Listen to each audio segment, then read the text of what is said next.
Quand Morgan Brooks est arrivé à l'hôpital en tant que nouvel infirmier, personne ne l'a pris au sérieux. Vieux, silencieux, boitant légèrement, les mains tremblantes. Il est vite devenu la risée des médecins. Mais la nuit où un commandant de la garde nationale est arrivé entre la vie et la mort, ce que ce petit vieux a fait a laissé toute la salle sous le choc. Et quand l'armée est venue le chercher quelques jours plus tard, personne n'aurait pu imaginer qui il était réellement. Mais avant de commencer notre histoire, dites-nous en commentaire d'où vous regardez cette vidéo. C'est toujours incroyable de voir jusqu'où nos histoires voyagent. La pluie battait contre les vitres du centre médical Roosevelt ce lundi d'octobre. Morgan Brooks entra par l'arrière, une vieille sacoche sur l'épaule et un badge flambant neuf à la main.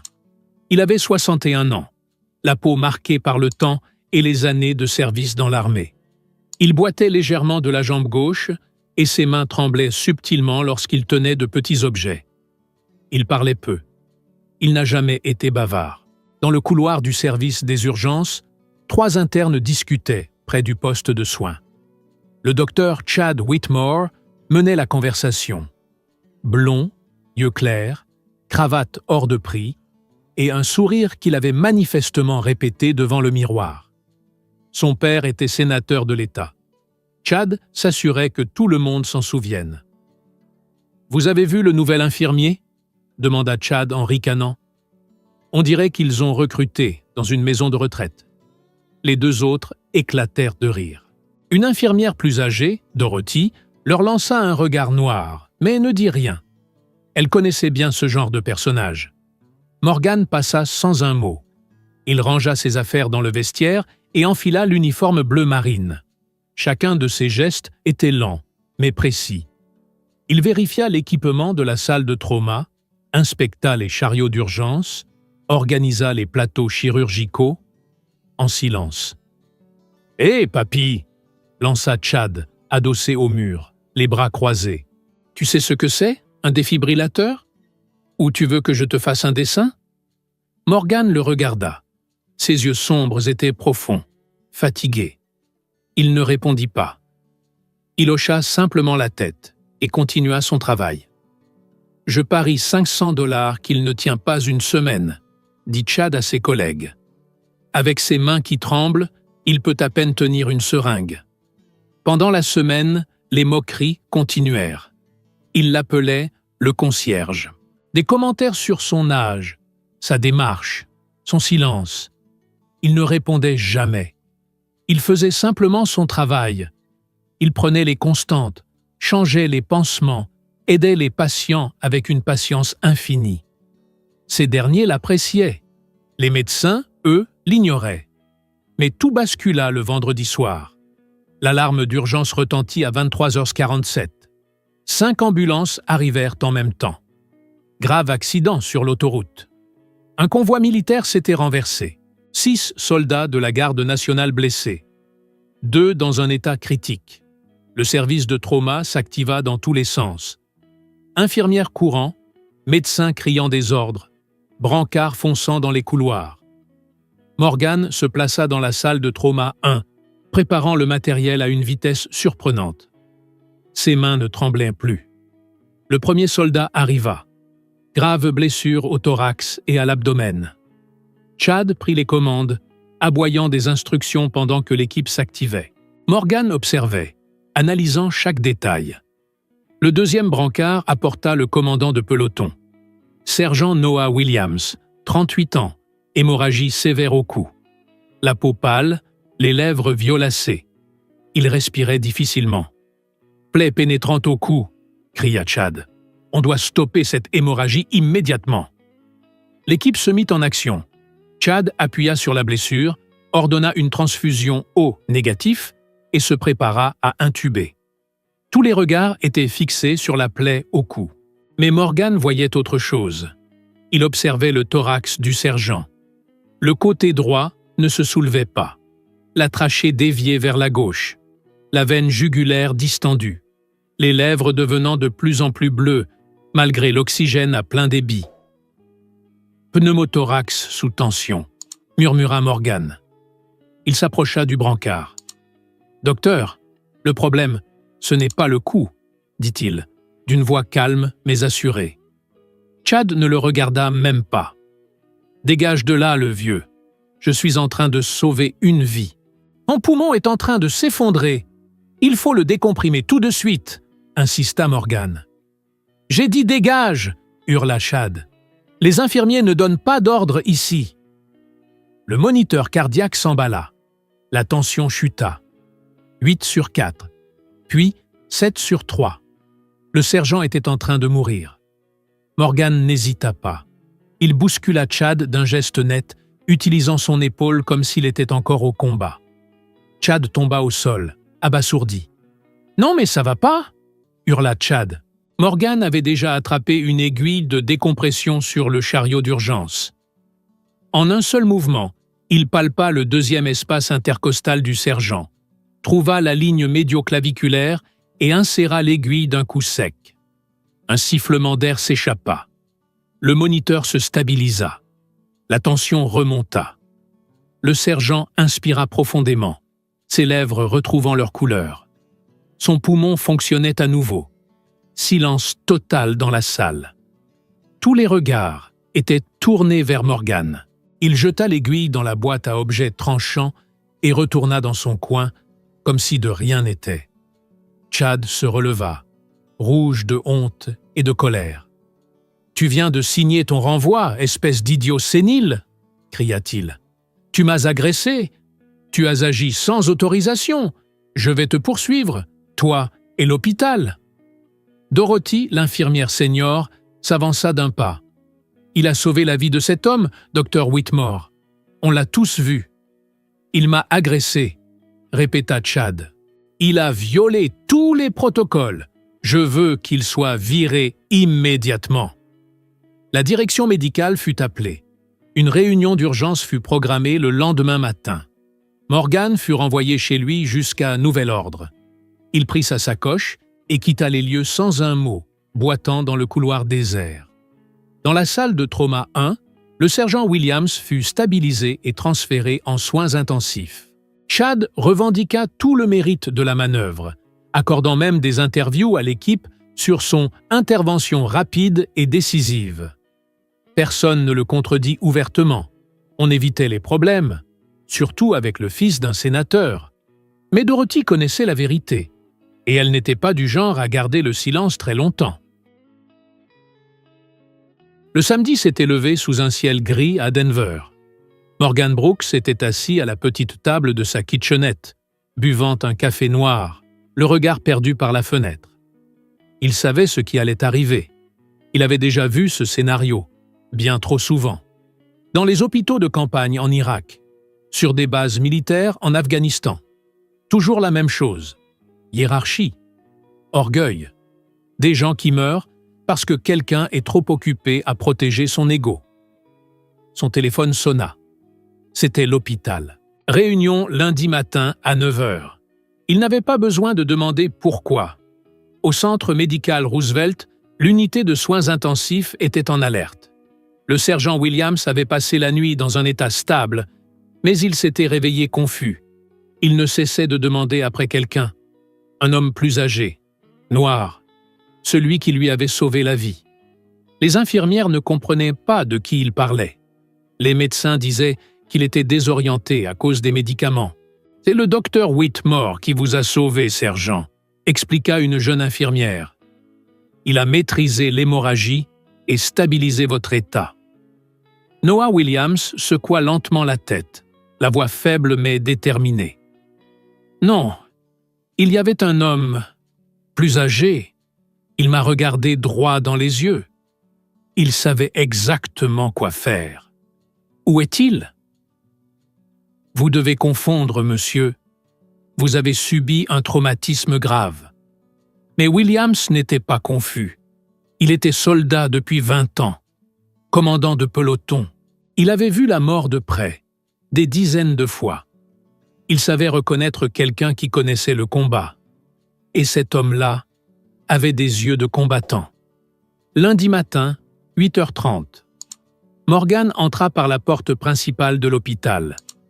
Il portait une chemise simple et un jean. Sous le bras, une boîte en carton vide. Il savait qu'il allait devoir vider son casier. La salle de réunion était pleine. Le directeur médical, Dr Raymond Foster. La chef des infirmières, Helen Morrison.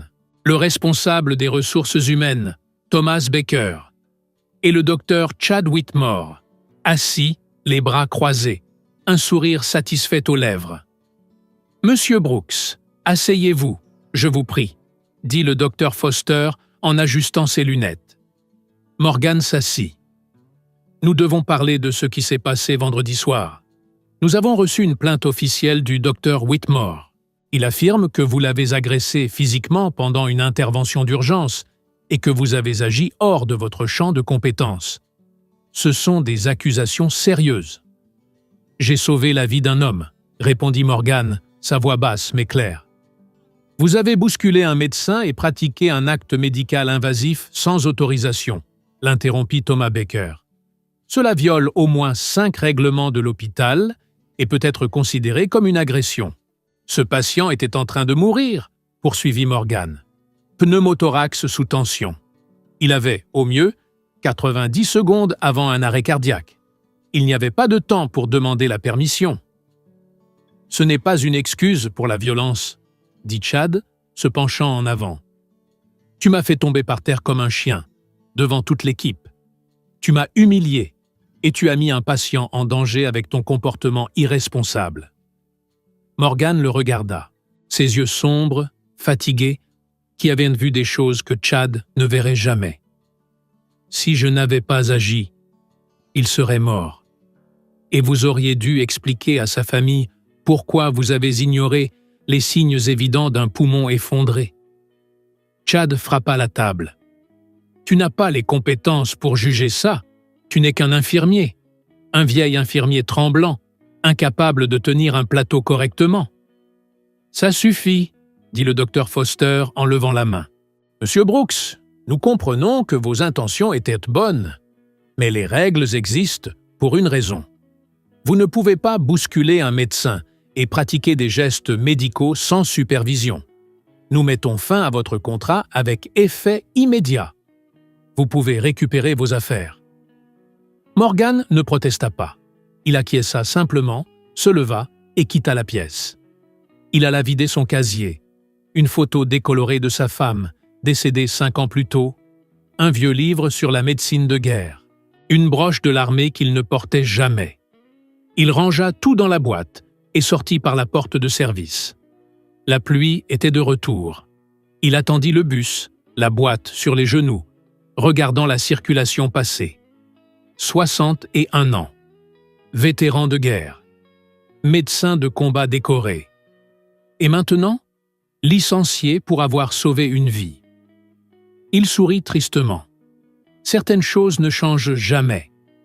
Pendant ce temps, en soins intensifs, quelque chose d'extraordinaire était en train de se produire. Le sergent Williams allait de mieux en mieux. Sa blessure au cou était maîtrisée. Il respirait normalement. Il était lucide, insistant. « Je veux voir l'homme qui m'a sauvé, » dit-il à l'infirmière. « L'homme plus âgé, où est-il ?»« Sergent, on vous l'a déjà expliqué. C'est le docteur Whitmore qui... » « Ce n'était pas lui, » coupa Williams d'une voix forte. « Je sais qui m'a sauvé. Je l'ai regardé dans les yeux. J'étais conscient. C'était un homme noir, plus âgé. Il a fait quelque chose à ma poitrine. Il m'a ramené à la vie. Où est-il » L'infirmière resta sans voix. Elle sortit de la chambre et alla directement parler à Dorothy, l'infirmière en chef, celle qui avait tout vu vendredi soir. Dorothy écouta le récit et prit une décision. Elle attrapa le téléphone et composa un numéro que Williams avait fourni. Celui de l'armée américaine. Plus précisément, celui du général Walter Green, ami proche du sergent et vétéran décoré de la guerre du Golfe. L'appel dura 12 minutes. Dorothy raconta tout, ce qui s'était passé dans la salle de trauma. Comment Morgan avait sauvé Williams. Comment Chad s'était attribué le mérite. comment Morgan avait été licencié. Au bout du fil, un long silence. Puis, le général Greene posa une seule question. « Quel est son nom complet ?»« Morgan Brooks. » Un nouveau silence, plus long. Puis une voix basse, presque respectueuse. « Mon Dieu, c'est lui, le fantôme du désert. » Le général Walter Greene était dans son bureau à la base de Fort Carson, dans le Colorado, lorsqu'il reçut l'appel. Il écouta Dorothy raconter toute l'histoire. Et quand elle prononça le nom de Morgan Brooks, un frisson lui parcourut l'échine. Un nom qu'il n'avait pas entendu depuis des années. Un nom qui devrait figurer dans les manuels d'histoire militaire. Il raccrocha et saisit immédiatement un autre téléphone. 15 minutes plus tard, une unité spéciale était mobilisée. 3 véhicules militaires, 2 officiers et un ordre clair. Retrouver Morgan Brooks avant qu'il ne disparaisse à nouveau. Morgan était assis à l'arrière du bus de la ligne 15, la boîte en carton posée sur les genoux. La pluie tombait toujours. Il regardait par la fenêtre sans vraiment voir. Il pensait à sa femme, Martha.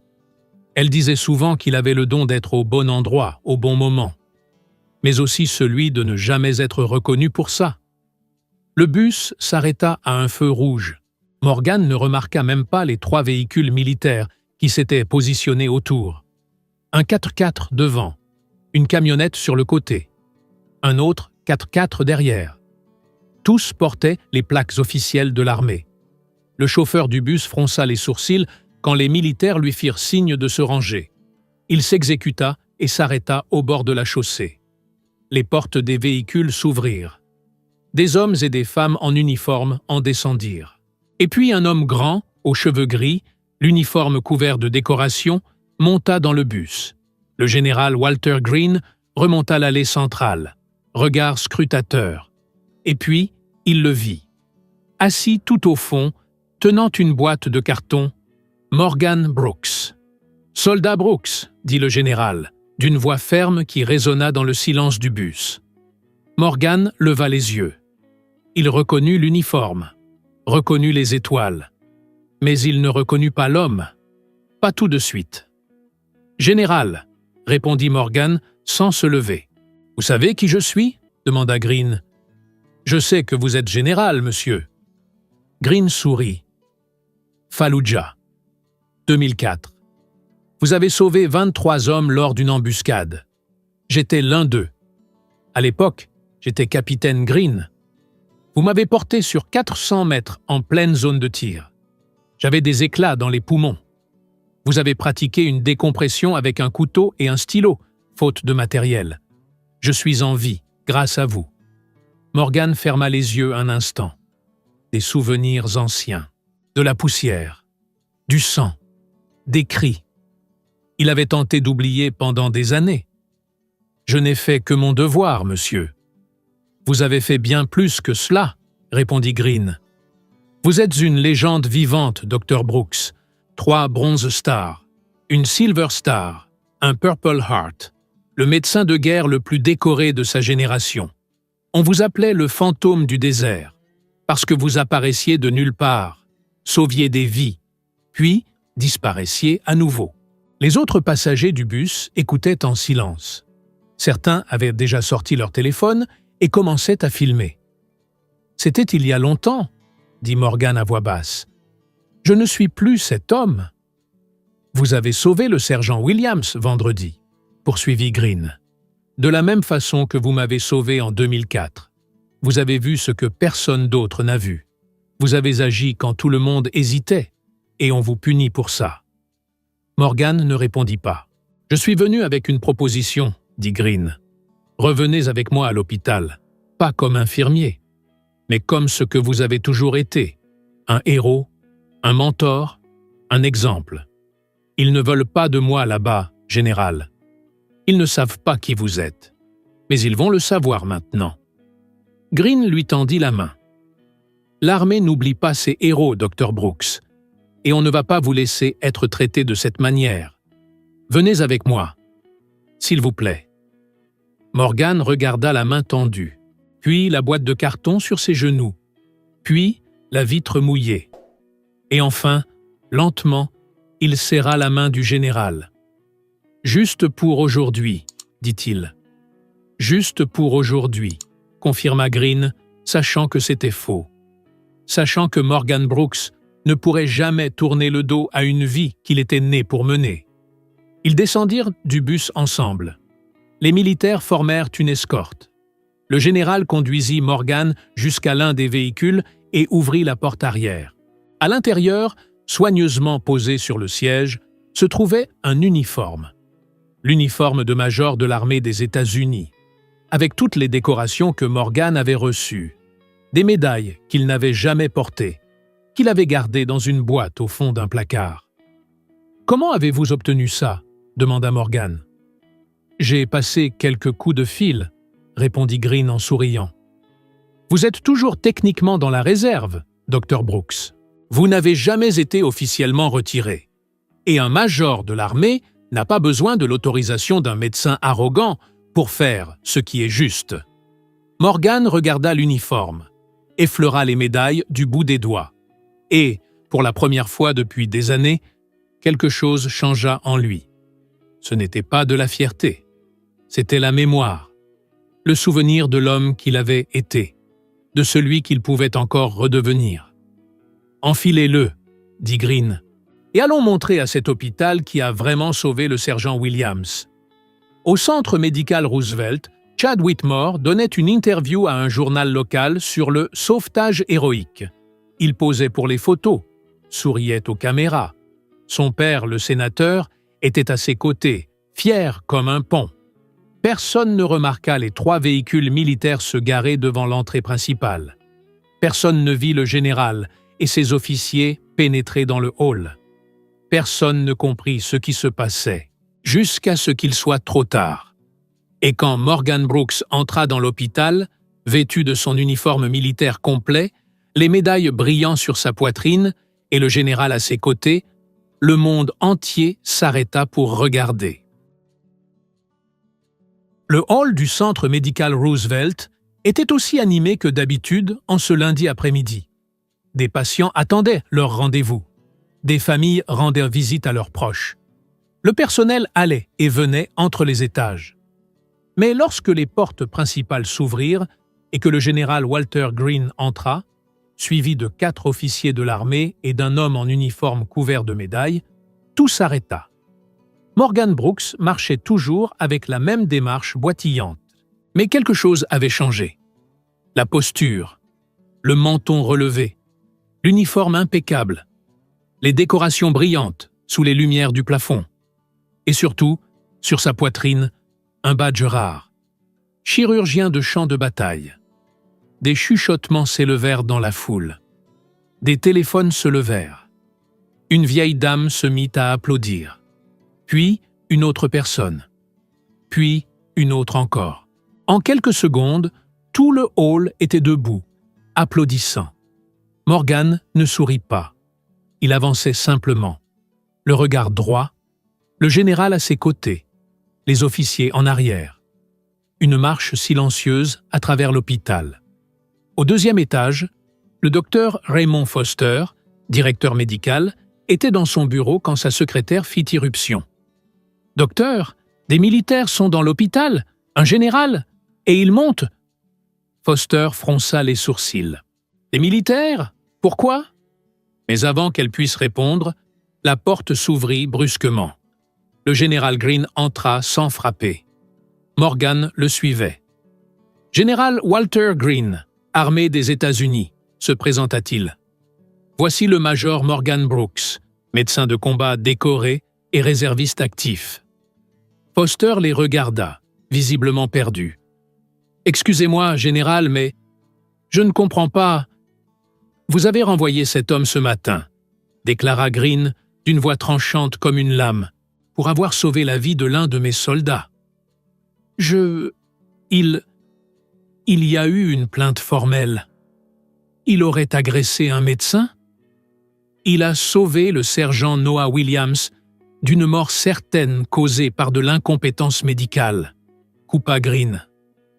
et nous allons maintenant corriger cette erreur. » Foster pâlit. « Il me faut en discuter avec le service juridique. »« Inutile, » dit Green en posant un dossier sur le bureau. « Voici les déclarations de 3 infirmières présentes dans la salle de trauma. Toutes confirment que le Dr Brooks a correctement identifié un pneumothorax sous tension que votre médecin a ignoré. Toutes confirment qu'il a agi pour sauver une vie. Et aucune ne rapporte d'agression. Juste un médecin arrogant, poussé de côté pendant une urgence. » Foster ouvrit le dossier. Il lut les déclarations. Son visage devint de plus en plus livide. « Où est le docteur Whitmore à cet instant ?» demanda Green. « Il donne une interview dans l'auditorium. »« Parfait, » sourit Green. « Allons lui rendre visite. » L'auditorium de l'hôpital était prêt pour une conférence de presse. Chad Whitmore était au centre de la scène, micro en main, son père à ses côtés. 3 journalistes locaux posèrent des questions. Les caméras tournaient. Chad racontait sa version des faits. Comment il avait identifié le problème. Comment il avait agi rapidement. Comment il avait sauvé un héros américain. « C'était de l'instinct médical », disait Chad, souriant aux caméras. « Des années de formation. On voit un cas comme ça, on agit, sans réfléchir. Les portes battantes de l'auditorium s'ouvrirent brutalement. Le général Green entra en tête, puis les officiers, puis Morgan. Les caméras se tournèrent immédiatement. Les journalistes se levèrent. Chad s'interrompit, bouche bée. « Désolé d'interrompre, » dit Green d'une voix qui résonna dans toute la salle. « Mais il y a une erreur à corriger. » Il monta sur scène. Morgan le suivit. Les officiers restèrent de chaque côté. « Qui êtes-vous » demanda Chad, essayant de garder contenance. « Général Walter Green. Et voici, » dit-il en désignant Morgan, « le major Morgan Brooks. L'homme qui a vraiment sauvé le sergent Williams. »« C'est ridicule » Chad ricana nerveusement. « J'étais là. C'est moi qui ai dirigé la procédure. Cet homme n'est qu'un... » « Médecin de combat décoré, » coupa Green. 3 missions en Irak, 2 en Afghanistan. Plus de 200 vies sauvées en zone de guerre. Connu sous le nom de fantôme du désert parmi les troupes. Et vendredi, il a sauvé une vie de plus, malgré des médecins incompétents qui tentaient de l'en empêcher. Le sénateur Whitmore, père de Chad, se leva d'un bond. « Général, avec tout le respect que je vous dois, mon fils est diplômé en médecine de... »« Votre fils a failli tuer un soldat par arrogance, » répliqua Green. « Et ensuite, il a tenté de voler le mérite d'un vrai héros. » Les caméras continuèrent de tourner. Les journalistes prenaient des notes frénétiquement. Chad était rouge de honte, la voix tremblante. « Il m'a agressé. Il m'a poussé. »« Il t'a écarté, » répondit Green calmement. « Parce que tu étais en train de tuer le patient. Et Dieu merci, il a eu le courage de le faire. » À cet instant, les portes latérales de l'auditorium s'ouvrirent. Une chaise roulante entra. Dessus, vêtu d'une blouse d'hôpital mais assis droit comme un soldat, se trouvait le sergent Noah Williams. Dorothy poussait la chaise. Elle avait attendu ce moment. Williams leva les yeux vers la scène. Il vit Chad. Il vit Morgan. Et alors, s'appuyant sur les accoudoirs, il se leva.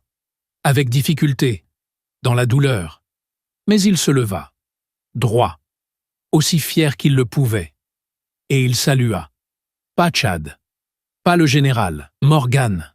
« Major Brooks, » dit Williams, la voix faible mais claire. « Merci de m'avoir sauvé la vie, monsieur. » L'auditorium éclata en applaudissements. Les gens se levèrent. Les employés de l'hôpital battèrent des mains. Certains pleuraient. Même les journalistes applaudirent. Morgan s'approcha de Williams. Il ne répondit pas au salut. Il lui tendit la main. Williams la serra avec force. « Tu aurais fait la même chose pour moi, » dit simplement Morgan. Chad tenta de quitter la scène discrètement. Mais le général lui barra le chemin.